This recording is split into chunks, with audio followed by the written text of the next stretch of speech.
Hello guys, magandang araw. So for today's video ay gagawa tayo ng champorado. Chocolate na kanin daw, sabi ng bunso ko.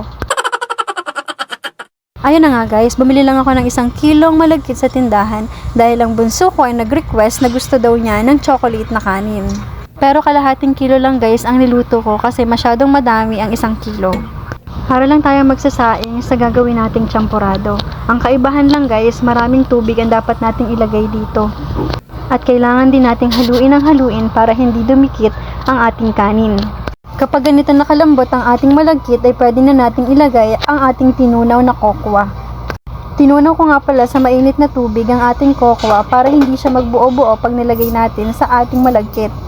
Kapag nilagay na natin ang kokwa ay hihinaan lang natin ang ating apoy para hindi ito masunog. At hahaluin lang natin ang hahaluin ito hanggang mag-well combine ang kokwa na nilagay natin sa ating malagkit.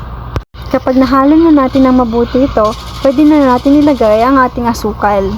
Sa kalahating kilong malagkit guys ay nakagamit ako ng 1/4 na asukal. Pero depende pa rin sa panlasa nyo guys kung gaano katamis ang gusto ninyo. Habang nagluluto ako nito guys ay tulog pa ang aking mga Jonakis. Hanggang sa matapos ako, tulog pa rin sila. At kahit natulog pa sila ay nagtanong ang asawa ko kung sino ang may gusto ng chocolate na kanin ay kahit nga naman tulog ang aking bunso ay tumataas ang kamay. Naglagay din nga pala ako dito guys ng evap pero kalahati lang muna yung nilagay ko. At ang kalahati ay para sa kakain na gusto pang maglagay ng gatas. Imimekos-mekos lang natin yan guys hanggang mag-well combine sila.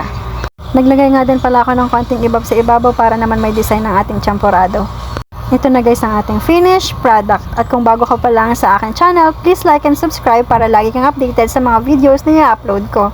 Itong para sa akin guys ay nilagyan ko ng powdered milk. Kasi nung mga bata pa lang kami, naalala ko pag gumagawa si nanay ng ganito, powdered milk yung nilalagay namin.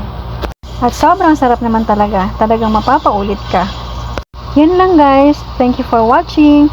Thank you Lord sa lahat ng blessings.